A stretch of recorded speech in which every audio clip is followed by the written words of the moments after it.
So here's one of our big mounded beds here. I planted a cover crop of turnip greens, and I think once I work the soil, some of those that didn't sprout are now coming back and sprouting up as well. So that's a good, nice little boon.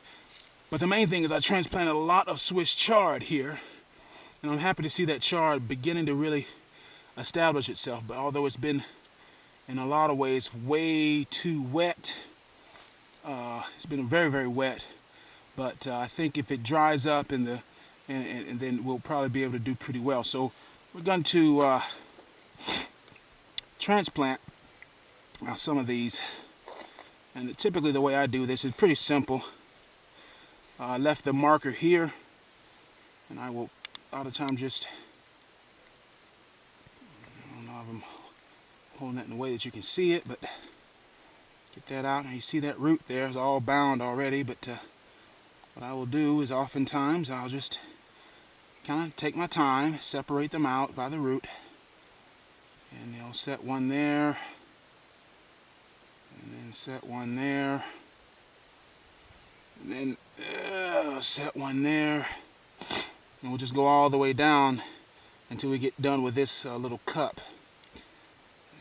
Okay, I got one there, set one there,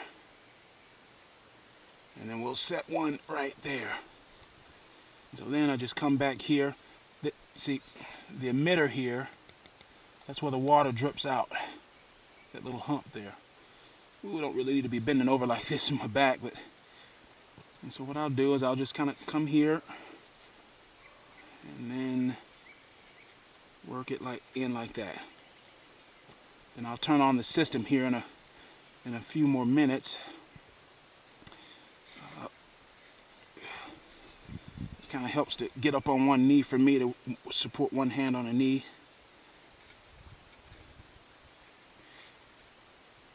Just let that stay there. These beets can grow very long roots, and since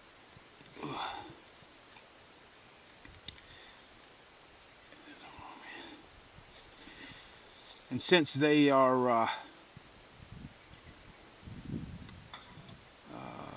Swiss chard is a kind of beet. I call it, it's part of the beet family, right along with well, beets.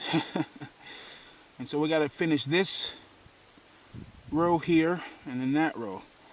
And the thing about the turnips is that, you know, I could come back and pull them all out, but I may just leave them in there, you know, and eat off them as well as they continue to grow, and then the Swiss chard will just remain as I pick out all the rest of the chard. So I'm not really worried about that cover crop of quote unquote turnips really getting in the way too much, as it were. So that's doing pretty well. I'm happy with that, satisfied with that. And so that's pretty much how I transplant a lot of things, and set up and start and transplant a lot of these things, actually. So, and like I say, I found that to be much better, much easier for me to deal with than trying to start them from seed out here in the garden. But start them out here, see which ones are going to work, see which ones aren't going to work, and then from there on,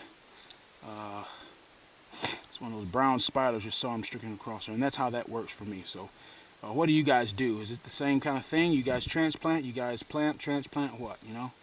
Let me know, and I will talk to you guys later. Bye-bye. Spiders everywhere. It's good. They're defending the homeland. All right.